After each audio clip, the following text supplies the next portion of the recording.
My name is Mary Carnahan, and I am an e-learning resource specialist with the Indiana Department of Education, and I want to welcome you to today's webinar, What's the Hype with HyperDocs?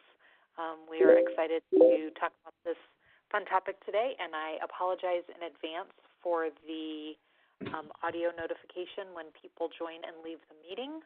Obviously, I neglected to turn off that setting when I set up this webinar, so I'm making myself a note to remember to do that in the future. So I apologize for that sound that will be coming and going throughout the call. But I want to start with some housekeeping items, and then we will get on with our topic in just a few minutes.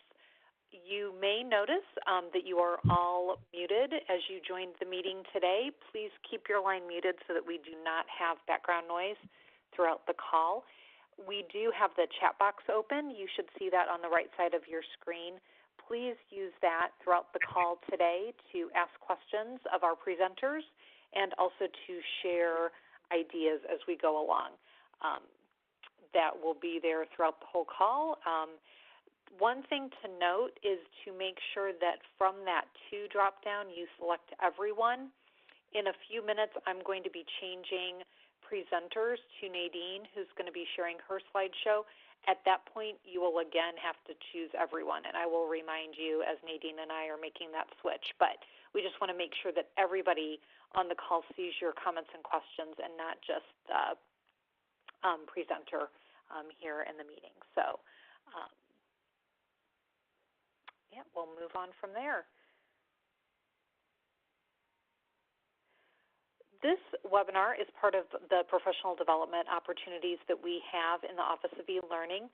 We have one more webinar coming up this month on Tuesday, February 26th, Accessibility for All Students. So make plans to join us at the same time, 4 o'clock Eastern, for that webinar. We also encourage you to utilize Twitter as a professional development tool in your daily life, and when you do use Twitter, use the INELearn hashtag to connect with thousands and thousands of other educators, both in Indiana and outside of Indiana, for all of your educational technology-related topics. Using that hashtag, we do Twitter chats each week on Thursday nights at 9 p.m. Eastern. This week we are getting started with our 4 Digital Learning Month / Digital Learning Day topics. Get on the digital road. What path will you take for this year's DLD Day, Digital Learning Day? So we are excited to get started with that topic this Thursday night. So we encourage you to join that Twitter chat, whether you are a newbie to Twitter chats or you're very seasoned and practiced. It's a great chat to be a part of. Another professional development opportunity we have this week, we're starting our Winter e-learning book club. We're reading Dive into Inquiry by Trevor McKenzie. That is a 7-week book club. It is anytime, any place, whenever it's convenient for you learning inside of these 7 weeks. So take a look at that. It's all done through a blog. We post every Monday a discussion, question, prompt, thought, idea, and encourage a week-long and sometimes longer than that discussion around that topic. So take a look at that if that sounds interesting to you. We just got started, so it's not too late to join in. And that will be worth up to 14 PGPs. So if you're looking for a way to earn some PGPs toward your license renewal, this is a great way to do it. And all of these things are part of our usual professional development opportunities, but this month they're extra special because it is Digital Learning Month in Indiana.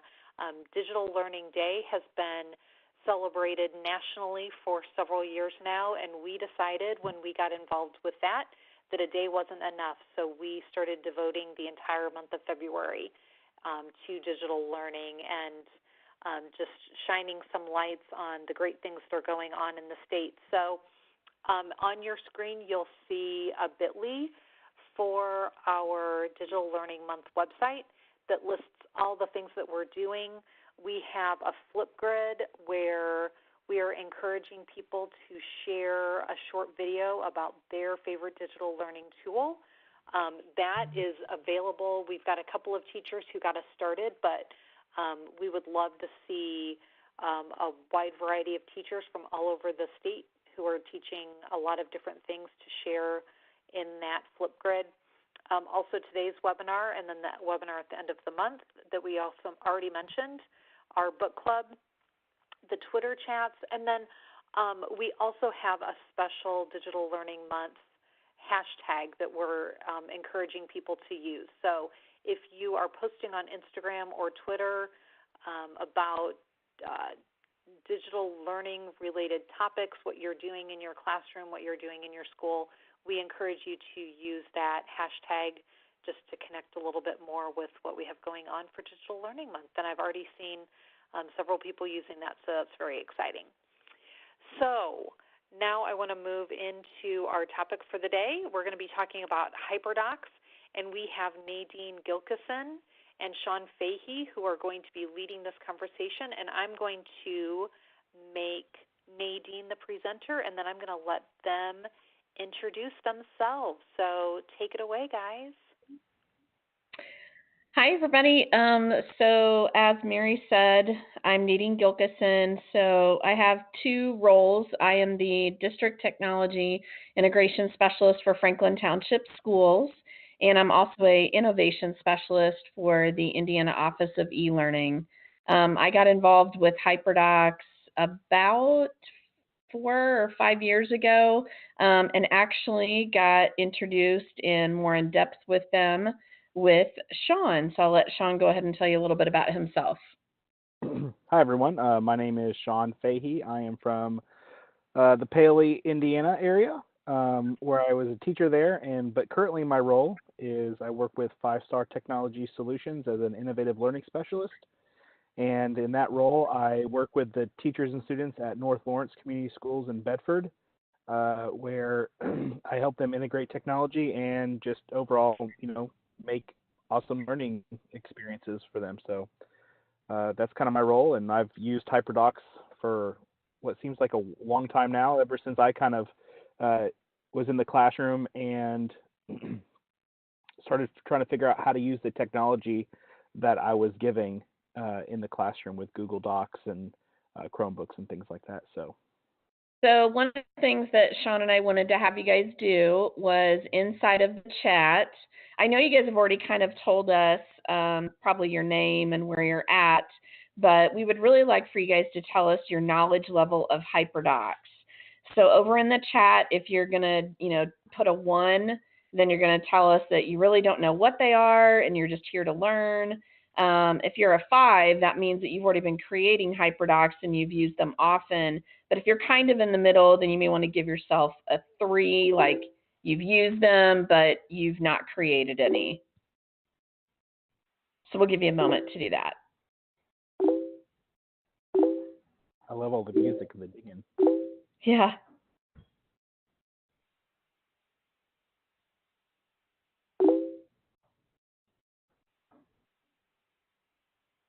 And Sean, I'll let you kind of tell us what's going on in the chat.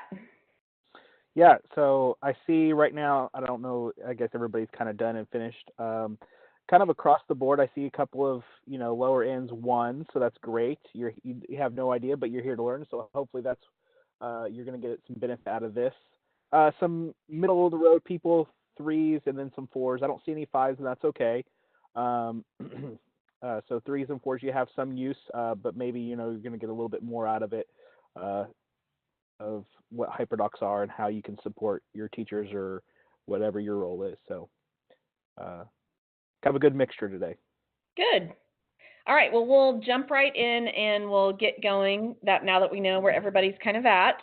So what is a HyperDoc, and also when is a HyperDoc not a HyperDoc? So I'm going to let Sean talk about that a little bit. Yeah, so I think we have to kind of really distinguish ourselves between what is a HyperDoc and what is not a HyperDoc. So I've been using HyperDocs for a while now, and you might have to click. There might be some animation there, so just click. Sorry, yeah. Kind of stuff. That's all right. So I asked my students after the first year I was using HyperDocs, and it was a new thing for them too because we just got our Chromebooks and packaging lessons in this way. So I asked them, "What is a HyperDoc to a teacher or a student that's never seen it before?" And we have two responses here from some of my former students, and they talked about how it's a Google Slides with things that you can do to learn, or it's a Google Doc where you can type, do fun activities, have videos to help you learn. And so that's the focus here of HyperDocs. It's a package lesson using our G Suite apps to help students learn. That's the goal here when we are creating and using HyperDocs to teach, just like anything else that we do in our classroom. So I'm going to try to not to like read verbatim of what's on here, but as we kind of flip through these next couple of slides, we're going to see like what HyperDocs are and what HyperDocs aren't. I'm going to focus on what they are because that's what I want you to take away, but definitely please be paying attention to what they're not. So what HyperDocs are, they are visually engaging and packaged learning experiences on your devices. They are not just paper pencil. They're not just, I'm going to put a bunch of links in a doc for students to click on and go to. Okay.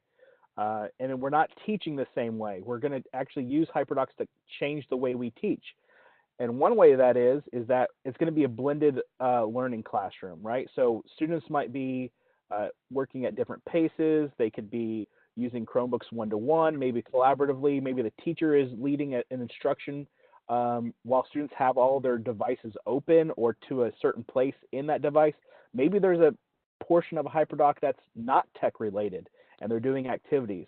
And the main thing here is really it's how you're delivering the instruction and how you are teaching. It's not just students sitting in rows, sitting with their faces in a device, just doing something on the Chromebook while the teacher is in the back of the room sipping coffee or something like that. With that I'm kind of continuing off myself. It's a method of delivering instruction. So it's not the teacher standing up in front of the room. All right, class, everybody, we're reading page 5 together. Let's go through the paragraphs one by one, or everybody listen and pay attention to me while I present a, PowerPoint to you and you listen and pay attention or take notes. It's using pedagogy, those really what we want to focus on in the classroom of getting students to be creators or get them involved in the learning, not be passive. We want them to be active with that. So really, it's kind of like how students should be using the technology to engage, to explore, apply the content that they're learning. It's not just like, oh, go play a game or just go get to here so you can do this thing on the Chromebook or the iPad or on this website. HyperDocs are a way to get students to engaged in how they should be using technology in their learning. And one way that I also think about when somebody asks me what a HyperDoc is, I find that it's an easy way to layer technology integration within what they're currently doing in the classroom rather than it being in isolation. And that has really helped our teachers when I kind of talk about it from that aspect. Yeah, it's very much a good part of having that blended environment, and not just like we're rolling in the Chromebooks. Yay, we're doing Chromebooks today, and so we're going to go and play on this game. That's not. It's a way to get blended in. So yeah. Okay, so on the next question, how do you incorporate a HyperDoc into your classroom? And I'm going to talk a little bit about this. So there's different ways that you can use it. You could use it with independent structures, like if you have stations or something along that model going on in your classroom. Small group, you can use it with a small group of students. Whole group. I'll be talking about how our district just recently used them also for e-learning days, how we incorporated HyperDocs into that. Sean, do you want to talk a little bit more about this or no? No, I mean, that pretty much lays out everything of how you can use HyperDocs. Good. All right, so I'm going to give you some examples that are in here. And keep in mind that I have some videos that are layered inside of this presentation. I'm not, because of the sake of time, I'm not going to be showing you these videos, but you'll get a link to this presentation and you can go back and take a look at these. So one of the things that I found really valuable was that if I'm going to give someone a suggestion of how to use HyperDocs, if I'm saying, oh, well, you could use it at small group table, then what really helped my teachers was if I went into a teacher's classroom and I was able to actually get a video clip of what does this look like. So I'm going to brag on Megan Bang. She's a kindergarten teacher at Kitley Elementary in our district. And Megan told me, because imagine trying to roll out this in kindergarten, she said, and this is not every Friday, but she will take certain times that instead of her teacher table, she'll call it tech table. So if she needs to teach a specific skill to the students, then she'll pull over 5 or 6 of them and show them the skill. Those of you that might have teachers in the primary grades, or that is you know what I'm talking about. If you're trying to teach that whole class in kindergarten, that can cause you some stress, to understand how to roll that out. So I loved Megan's idea. In this video clip that you can watch on your own, she'd already been using Seesaw in her classroom, but she hadn't talked to the kids about how to use the drawing tool and also recording their voice on the drawing tool in Seesaw. So rather than trying to tackle that whole class, she decided to pull students over. So the video on the left-hand side is her actually doing the instruction. And then on the right-hand side, I got a quick video clip of a student actually doing it. Another one that was great for me to show teachers, and any HyperDoc that's referenced in here, I'll tell you where to get all of those. So another kindergarten teacher in my district, Jenny Monday, she would use it during either math stations or reading stations.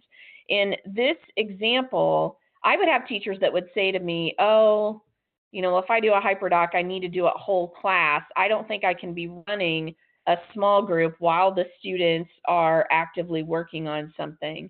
And so again, when I was able to support that with video clips of it in action, that is what made major gains in our district. So the video that's located over here off to the right-hand side, you would see Jenny in the background working with a small group, and you would see students, not even every kid on a Chromebook, but you see some students interacting in a HyperDoc on place value. Over here, I wanted to have some actual examples from Seesaw, which is integrated inside of her HyperDoc, where you actually see that the kids are engaged in what they're doing. And again, that will help anybody that might be reluctant. Whoops, and it looks like I tapped on her thing. All right, let me go to the next slide here. Looks like I may have frozen it up. Sean, if you have anything that you want to talk about for just a minute. You might try to close out some of your extra tabs. Yeah. Did it pop up? Am I on the next slide for you guys? Yeah, you're on the next slide. Okay, good. All right, so another example of this is first grade. Again, and notice that I'm kind of focusing on the primary because I had a lot of people say, well, I don't know if primary can do this. And I really wanted to build a foundation in our district that it could be used in multiple facets. So this is actually Mindy Rader, who's a first grade teacher at Adams Elementary. Mindy has a small group of students over here, and off to the side, she's using a HyperDoc that was designed by our first grade teachers to piggyback what instruction she was doing with the everyday math curriculum that we use. So again, video clips are your friend if you're able to tap into that. Okay? Looks like I am going back into full screen mode here. I apologize, it's just lagging here. All right. Charlotte, you going to talk about this slide? Yeah, so just kind of summarize, how HyperDoc can be used in the classroom. It kind of goes back to what Nadine said at the very first slide. If you want to include opportunities for all of those things, I'm not going to list them all, but, whether it's whole group, small group, individual, whatever that might be, reaching all learners. And it can be used by not just classroom teachers, but support staff. I've seen a lot of people use them they're great for kind of packaging lessons when you have a planned sub, maybe not one of those when you wake up at 5 o'clock in the morning sick, but if you know you have a planned absence and your students have a background knowledge of learning via HyperDocs, it's a great tool or a great way to package your substitute lesson plans. If there's any administrators here or anything like that, I've seen HyperDocs used in an awesome way for to kind of flip the 30-minute that gets dragged on to 45-minute staff meetings into like a HyperDoc. So it can be used pretty much by anybody in any facet you want to think of. That's why I loved it, and that's why I was drawn to it, because it was so flexible for no matter what grade level you are, whatever type learners you are. You can create it and package lessons however you need it to do it. And I know that Sean and I are talking a lot about, kind of the elementary side of things, but please know that, HyperDocs are used widely in any grade level. And in this webinar, we'll be talking about where you guys can go to find tons of different examples. So what lesson design elements are important to include in your HyperDocs? So we'll talk about that next. What I believe are key moments of instruction inside of a HyperDoc. It has to have student choice. To me, I feel like that having that engaging layout for the student to interact with is important. And then creating or curating meaningful content. In other words, yes, there's lots of different places that you can curate content, but there's good and there's bad. So don't just curate for the sake of curating. You want to be thoughtful about what it is that you're going to be choosing to use inside of that. And did you have anything else that you wanted to add, Sean? Nope, you're good. Okay. When you guys get the link to the presentation, I don't know, Sean, have you already put a link in there yet? No, I haven't. Okay. We'll make sure that we get that out to you guys. I have a link that takes you out to kind of a guide that I did for our teachers. I'm going to escape out of this presentation and just let you take a look at what all that it has. And it should be pulling up for me. Yes. Can we see my screen now? Yep. Okay, good. So what I did for our teachers, because I had a lot of folks that said, oh, I think I'm ready to start making one on my own, but I need a little bit more guidance. So what I did was I broke down the most basic HyperDoc template that the girls had decided on, and it was explore, explain, apply, and create. And I kind of broke it down into individual pieces. And so, for instance, I try to tell our teachers, when you're looking for content in the Explore section, you can go out to YouTube, Learn Zillions, CK12, Edpuzzle. You can make a screencastify, and so on. When you're looking at the explain portion of it, you can provide choices out there like Flipgrid, like Padlet, Seesaw. You can layer in several tools in there. Now, if I have a teacher that says, okay, I've done Flipgrid, but I haven't done these other ones, that's what's great about a HyperDoc is you can modify it and you can take off, some of the things that you haven't used. I also tell teachers, leave the paper pencil in there because that's perfectly fine to do as well. When they get to the apply section, my teachers would ask me a lot about what should I put under the apply? And I always tell them there's actually 3 options that they could consider. They could link it to an interactive site that has the student work on the concept, or they could make something that's teacher created, which I have an example. Whoops, it just took me off of it. I have an example off to the side here that I wanted to show you. This is one of my 5th grade teachers. He was making a HyperDoc that was on diameter and radius, and he wanted the students to actually manipulate the slide and do things with it. The one that I recommend to our teachers is having a mix of both. So in other words, what if you find a quizzes and you've also done something that you've created, then that's a great option as well. Of course, we want to have the create option that's in here. And I try to if I have a teacher that hasn't done much with tech integration and so on, then I tell them start with Seesaw. That's the easiest way to get that creation mode in there because it already provides the student choice. And you can even narrow down the choices within that. As they get more comfortable, then you can add in even more choices and choice boards and so on. So I wanted you guys to be able to see that. Also, something that I did for my teachers, you're going to notice on this first slide that you see this tiny little video of myself. I work in a district where there's about 10,000 and there's only me. So anytime that teachers were asking me questions, I felt like I'm kind of like the PD on your shoulder. And so I cloned myself and made a video. So that way it would be a guide for someone. So again, you'll have access to all of these resources. Okay? I'll actually jump in and add one more thing when we're talking about like what design elements are important. Go right ahead. If you notice on her examples, and even if once we get to like some of the templates that we'll share with you about HyperDocs and how you can kind of what you can kind of use already, the flow of that lesson, if you notice on Nadine's examples, it starts with allowing the students to explore first. And that's where it kind of gets to the heart of real learning, right? So if you think about it, children at a young age are so naturally curious.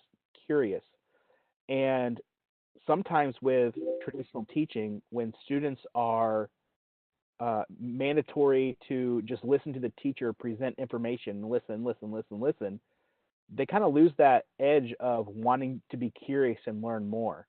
So giving students the freedom to explore and learn things on their own is a crucial part in this lesson design, because then you go on to the explain part, and that could be via a video or maybe a whole group lesson.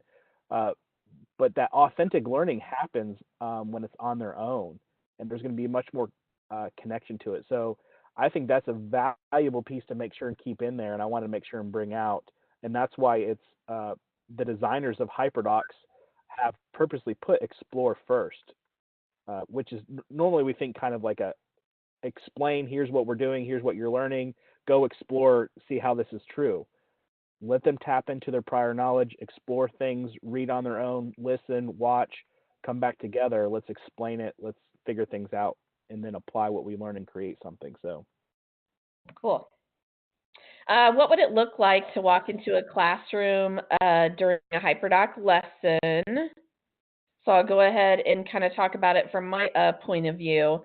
So example, if I'm going to roll out HyperDocs and I've never done anything with it, then what I do is I actually come into a teacher's classroom and I help to model what it looks like. What I know Sean would agree with me in this is that you don't just say, well, kids, you're going to do a HyperDoc. I assigned it. Now go do it. That is totally not what we want people to do with a HyperDoc.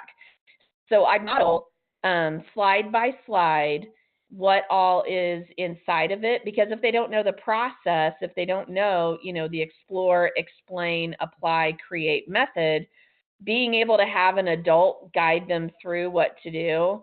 So I simply would say, okay, now we're going to move on to this slide and I'm going to give you so long to work on it, and then we'll move on to the next one. Then I'll gradually release it where, where the student's doing it on their own.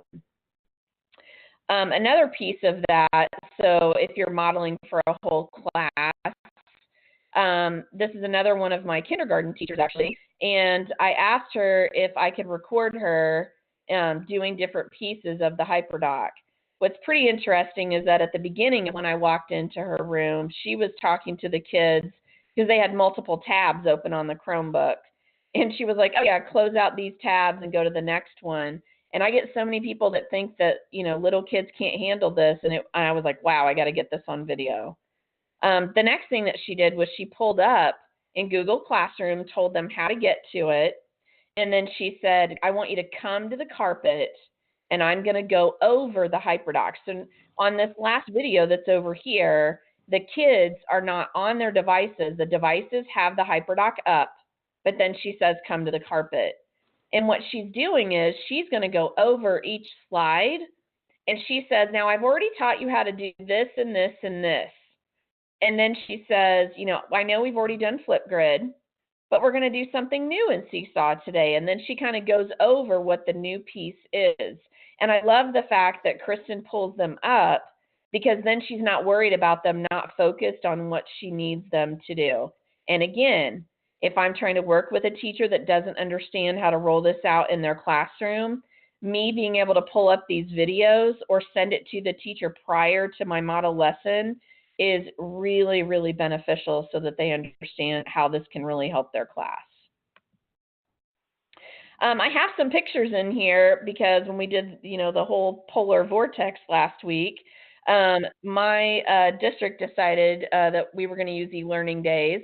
And because we had been rolling out HyperDocs district-wide in our school system, we had actually designed e-learning day HyperDocs that had the same look and feel of HyperDocs that kids were already accustomed to.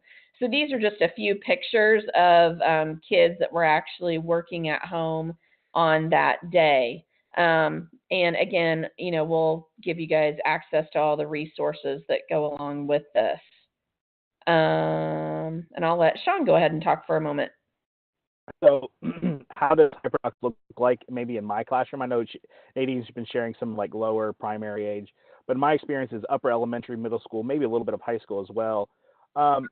So I kind of wrote a blog post that kind of reflected about like what was the effect HyperDocs had on my classroom. And you can read through here that like these 7 takeaways of how HyperDocs affected my classroom.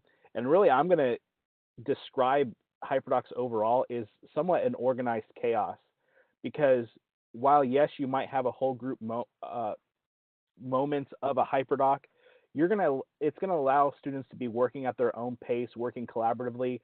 The teacher I was constantly walking around, pulling groups together. You know, it was all kind of moving along, and it's almost like a liberation of like learning. You kind of like let the students loose, and they were then allowed to do the things they needed to do to learn. Some worked really fast, and so you build in some things that they do afterwards, or some needed that extra time, so you were able to focus on them to work closely with the ones that struggled, that needed that more one-on-one help with the teacher. So that's my HyperDoc effect. It, incorporates technology. You're delivering digital content. Students were engaged. Much more collaboration involved. I was a facilitator, differentiation, and students were becoming those creators in creating. So, what are the benefits to teaching with a HyperDoc over a traditional lecture or worksheet? So Sean and I have jotted down some things. So I feel like that it's really interactive. It's way more interactive than a worksheet. It can be self-paced. That's one of the things that I know that students, when I see them in classrooms, they comment to me all the time that they love the fact that they don't feel like that they're all following along on the same slide or the same presentation at the same, moment. And it allows that student choice.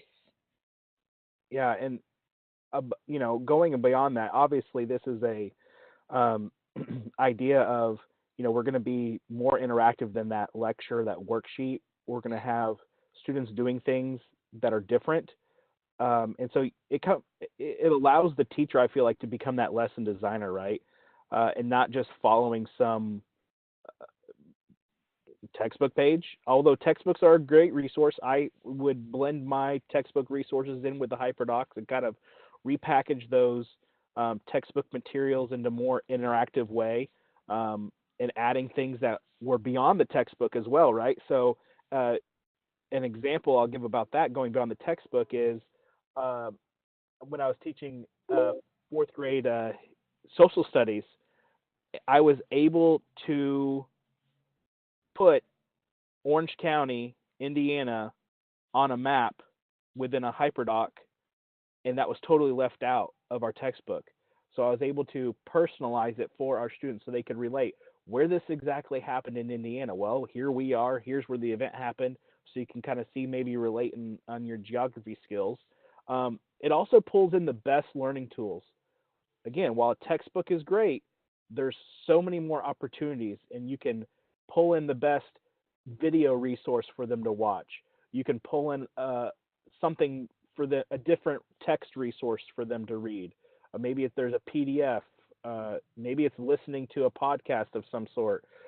Maybe it's going and getting an interview with somebody. So you're able to pull the best of the best resources for students and provide them a choice, like Nadine said, to learn. And again, it's collaborative learning. It's not just the teacher speaking, the students listening. It's more of that blended learning. Students are doing different things. They're working together. They're helping each other. And the teacher is facilitating that classroom, which is, much better than just everybody, let's follow along together. What's your best advice for getting started with using a HyperDoc or creating them? All right, so here are 4 things that I think that you guys should keep in mind. One is use a template, and we'll share where you can find more information about the templates that are out there. And Nadine's kind of created some excellent templates for younger primary that's kind of adapted what the original creators of HyperDocs did there. So use a template, it gives you a good framework to build around and use. Number 2 is to remake an existing HyperDoc. So behind HyperDocs is a movement of teachers that are actually creating these and sharing these for free. They're not going on, well, some of them may have gone on that one site where you have to go pay other teachers, which, but teachers realize that, hey, this is nothing proprietary. Yeah, sure, I took the time and packaged it, but hey, if you can use it, it's really easy to share with that Google link. Let me share this with you, and if you can use it as is. If you need to make a copy and remake it and make it better to fit the needs of your students and where you're at. So you can definitely remake an existing one to make it fit in your classroom. Number 3, don't do it alone.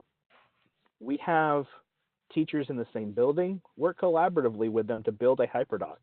Maybe you don't have maybe you're by yourself, or you don't have any teaching partners in your same school building. Maybe reach out in your district or across the state. That's a great thing of being connected.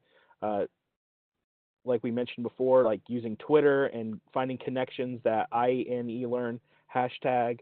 And maybe I've worked with teachers from across the United States to create HyperDoc lessons for me to use. So you don't have to do it alone.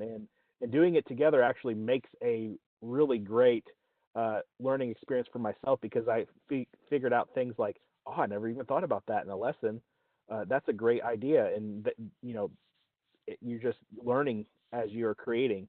And then number 4, especially when you're starting to use them or even create them, keep them simple. Don't go too crazy. I really love the template that's just the explore, explain, apply. It's just like a 3 little step lesson plan. Keep it simple for your students. Don't put a bunch in there the first time. Almost like what Nadine said, walk the students through section by section. Do it together as a whole group the first time and kind of build that way of learning, because from my experience, the first time students start learning via HyperDocs, they don't know what to do. They've never had to learn anything like this before. When I started using them in 4th grade, they're so used to worksheets, textbook, listen to the teacher, do this. They really couldn't figure out how to work by themselves correctly. So keep it simple, go slow, take your time, and definitely I should have added number 5, reach out for help, because there's a great community of teachers that are using these and creating these and are always willing to help. Yeah, that's great advice that Sean gave you guys. And how he said that, really at the elementary grades, how I kind of tackled, making a template that was more geared for the younger ages. We had a discussion in our district about, Do we stick with the templates that were already out there? Do we try to make something that was more customized for little students? And we decided to go ahead and do that because we felt like that if we had a common template that teachers were creating on, then it would help us in the long run because the kid gets used to the template. And then if kindergarten and first grade are doing it, then it is real easy and it's really fast for them to catch on with what to do. And another thing about, about getting started, this kind of gives a little bit of a backstory for me. When I started rolling out HyperDocs in our district, reading the HyperDoc handbook really helped. And one of the things that I noticed was that our district was in kind of the same boat as what Lisa and the other girls were talking about. We are in this cart saturated environment. We're not even completely one-to-one in our school district, but teachers just did not know what to do with all of the devices. So if a teacher doesn't know, they're going to err on the side of consumption rather than creation because they just aren't understanding how to package it. So HyperDocs was a great way for me to take care of, I had certain tech integration goals that I was wanting teachers to address, and it was a perfect fit. And being able to show a teacher, here's what you're teaching this week, here's how a HyperDoc can help you out with that. And if you need help with rolling that out to your students, that's where I was able to make more gains in people wanting to attempt creation and move just beyond consumption. So we're going to move into like a HyperDoc Share Fest. And I'm going to let Sean kind of talk about the resources that are out there that are tied to the book. Yeah, so one thing that you can do is they create a website, HyperDocs Co. We did not leave the M off of that. For some reason, somebody got on and grabbed that, grabbed their URL. that URL with the .com. So they have a .co, which is a great site. Within that is that Teachers Give Teachers community where you can search. It's free. You can search HyperDocs, and to be honest, a lot of times what I've done is even just a simple Google search helps me find HyperDocs. I'll just type in like volcano HyperDoc, and a lot of times the hit will take me to that HyperDoc site. So they have tons of resources on that website as well about, templates. You can find templates there. You can find examples, tons of examples there. And again, you file, make a copy.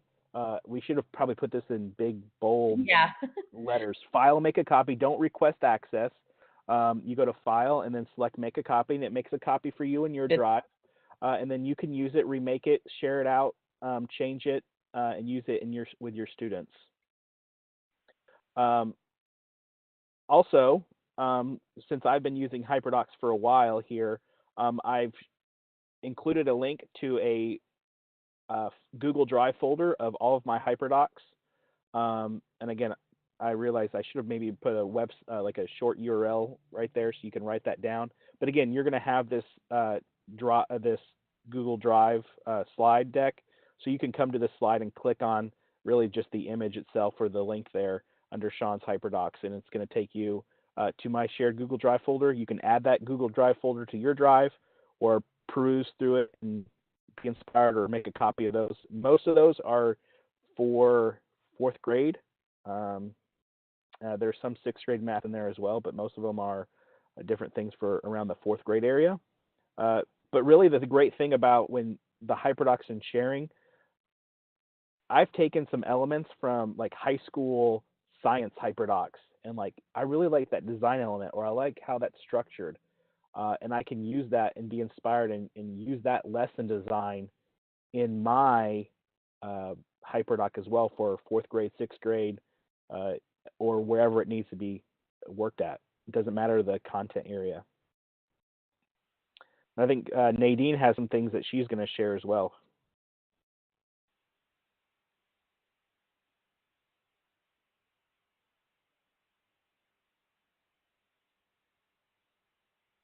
Nadine.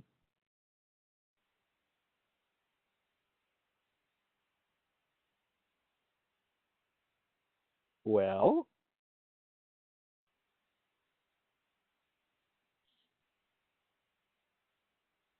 oh, she's muted. Well, then I'll continue to talk. um, Also, the another thing that you can do is go to Twitter, and if you go to Twitter, you can just search. Sorry, you have me back now? Oh, you're back. Here you go. Sorry, I don't know what happened. I just got kicked off. I wanted to tell you that that was how Sean and I actually got connected, was that we were working on HyperDocs, and I came across Sean's folder and realized that he was from Indiana. And then it was perfect because as we were trying to roll it out, I'm like, here, see, take a look at what this guy's already done. And that prompted to set up a Google Hangout where I could talk to him more in depth. But for instance, Sean's one that was on polygons, we started having the discussion, and it really was relatable to our teachers because he had built that also to go along with their math series. And that was a connection that my teachers needed to see. How do you take the content that you're already doing in your classroom? And it's not that the HyperDoc is going to replace it, it's that it's supplementing what you're already doing in the classroom. So I wanted to point that out. Yeah, or really it's repackaging that textbook lesson in maybe a better way that better fits your students. Right. And just before Nadine shares a bunch of what her HyperDocs and resources, what I was saying is on Twitter, even if you're not a teacher on Twitter, if you go to search.twitter.com, you can actually search for hashtags and just type in the hashtag HyperDoc or HyperDocs, and you can see all the different things and conversations of what's been shared recently. You might even get lucky and do fractions HyperDoc, and you might get lucky and find some things like that. So even if you're not on Twitter, as a Twitter user or connected educator, you can definitely still search Twitter because that's where a great much of the community is that's sharing HyperDocs. One of the things that I have added on here, so as I started to make HyperDocs, and the reason why that I felt like it was important for me to make HyperDocs instead of me just telling teachers about it, if I'm going to go in and I'm going to model HyperDocs for them and how it can be done, I feel like that it really helps my teachers if I say to them, okay, I'm coming to you next week. What is it that you're teaching in your curriculum for that week? And then when they tell me the topic and, the strategy, the skill that they're talking about, I go back and I design a HyperDoc that will go along with that. So that way a teacher can actually see this is the capability, this is what it can do for you. So as I started to make HyperDocs, I started to make this collection because I constantly get people that ask me, hey, where's this HyperDoc? So I put it inside of a Google Doc, and again, you can want to link to this. So inside of this, I have the templates that start out at the top. But then as you scroll through, these are all HyperDocs that I've made based on having conversations with my teachers. For instance, at the beginning of the year, I had 4th and 5th grade teachers that were working on Greek and Latin roots with their students. And I said, well, I can make a HyperDoc on that, but we need to really kind of flip the concept of how you're going to be teaching Greek and Latin roots. And so that really helped me to be able to guide them on what learning can look like with that. I don't have these organized by grade level. It's just literally every time I get done with one. So you're going to see a mixture of upper grades, lower grades. If your district uses SMECANs, I've got some that are based on SMECANs as well because I do things with SMECANs and so on. So I've got several different examples that are in here, but like I said, also those templates that are on there as well. I do want you to note that I have had to add the Creative Commons licensing in there only merely because I think Sean kind of referenced it before. You never know. You could have a teacher that could end up taking your work and trying to sell it on Teachers Pay Teachers. So just promote digital citizenship whenever you're trying to use HyperDocs, either in your school district or, moving forward, if that helps. Yes, and always make sure and you're just sharing. I mean, that's the great thing about it is like, you might not be putting them on Teachers Pay Teachers, which granted I guess you could, but I get so much more reward by just sharing it with the teachers in my district or sharing out on Twitter and letting people use them from all over, because they're going to share back and you're going to get it's just going to be better across the board for me as an educator. Yeah, and just like what Sean said, I love it when I see that someone, tags me on Twitter or something, and they'll say, "Hey, we used this in our classroom today." And when I see that, that's when I know that I'm truly helping to make an impact. I always tell teachers in my presentations, you are a teacher at heart beyond your classroom and beyond your district. How can you help out other people that have kids in their classroom that could benefit from using something that you've created, and then maybe they take it and they tweak it, but that's what this is all about. Do you guys have any questions for us? Sean's kind of monitoring the chat, so I'll let him kind of take a look. Type something in there if you guys have any specific questions for us.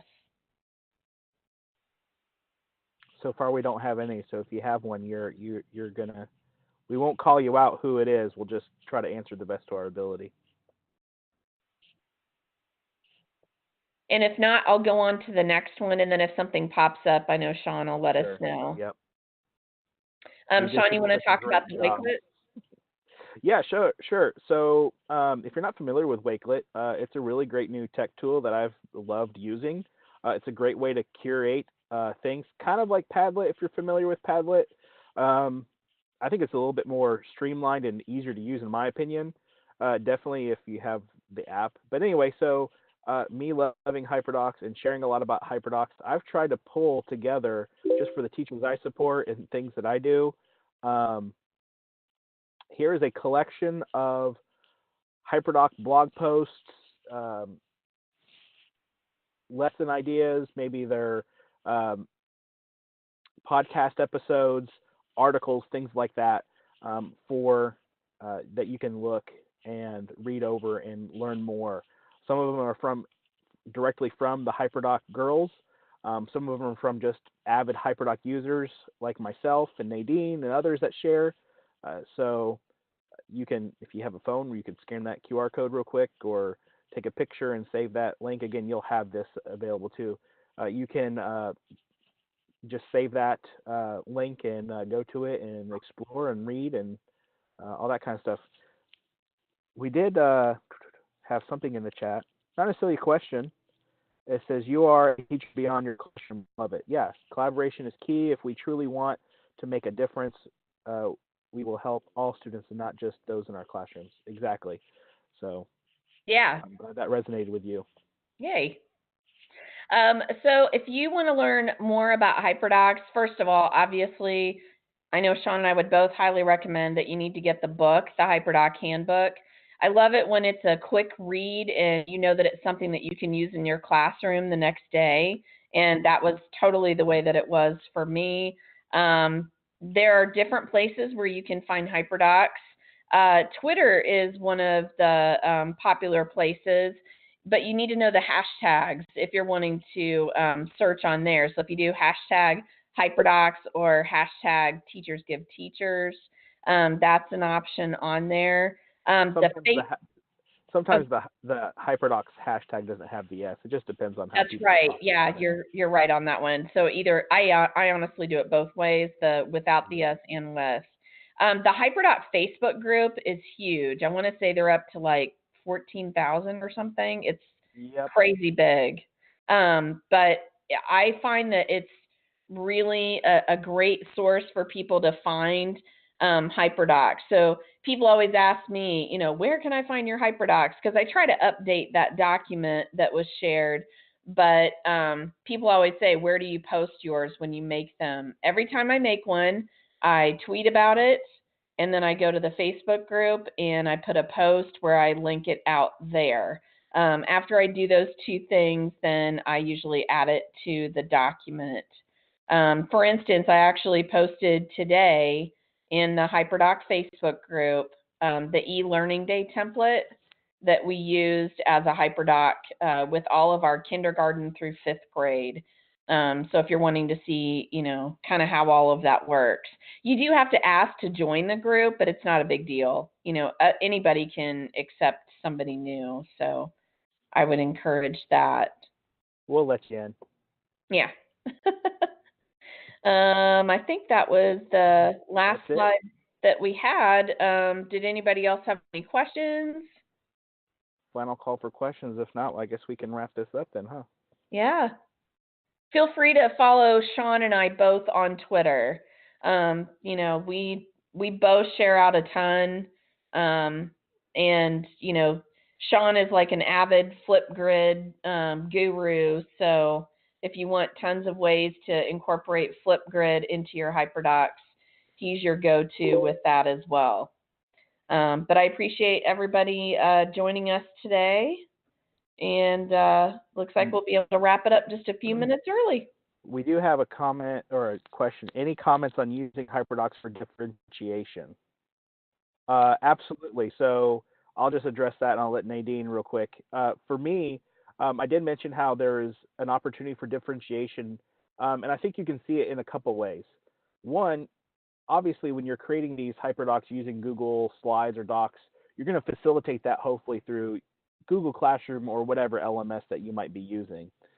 So you can definitely have slightly different versions of a HyperDoc and assign them to specific students if that's needed. So you can have, or I've seen it like the same HyperDoc, but you can have like your blue group and your green group and your red group.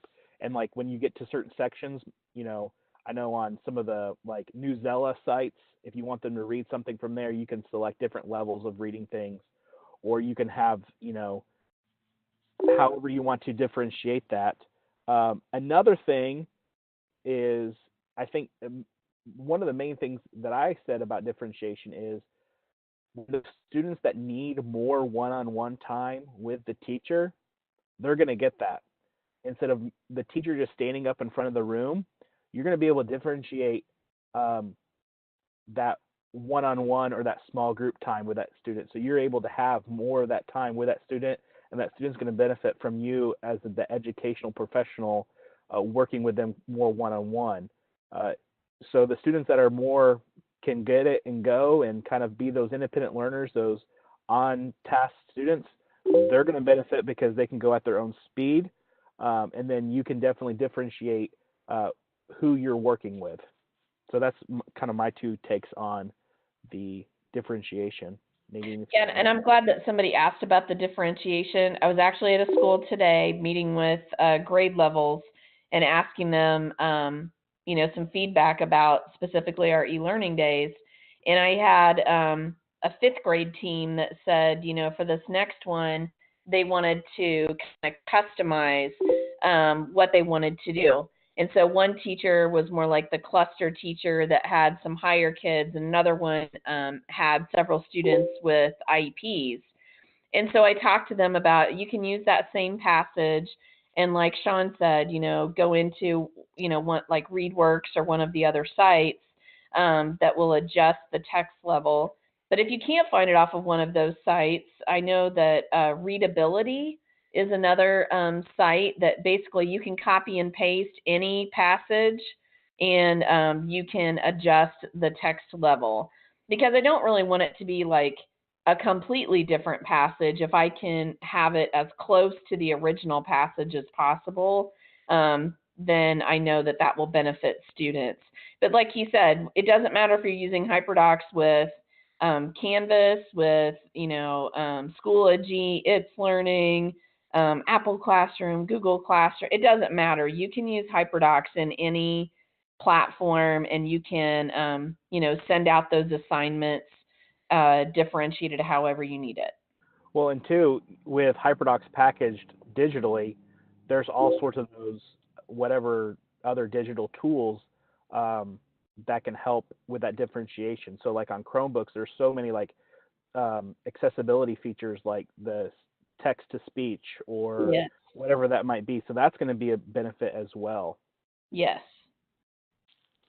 I live in a rural area. Is there a way to use HyperDocs so it is saved to the drive and where internet access is not required. Yes, actually, Sherry.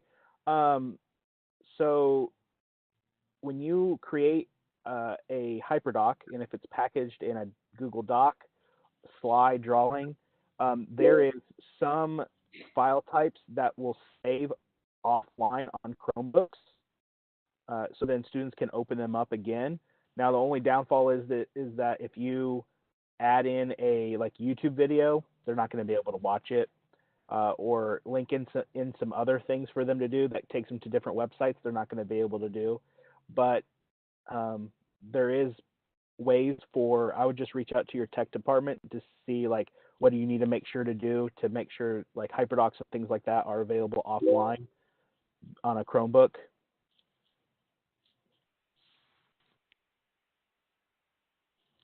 That sounds good. Did we have anybody else have any questions? Brianna said, I joined a tad late. Can you give me a brief definition of HyperDocs? You go ahead and do that. One sentence summary. A student-friendly packaged lesson within a Google Doc or slide. Good job. Brianna, you will get sent a link to the resources here, so you can kind of go back over, or you can rewatch from the beginning on when it's uploaded to the YouTube. If there's nothing else, then we all can right. Well, then. Thanks, everybody. And like I said, feel free to reach out to Sean and I if you have any further questions, and we'd love to connect with you guys on Twitter. Twitter or email or whatever you need to do. Yep. Yay. Thank you, Nadine and Sean. Everybody have a great night, and I will be sending out PGP certificates in the next day or two, and also a link to the slide deck. And I've recorded the webinar, and that should be posted early next week on our YouTube channel. So thank you all very much, and have a great night.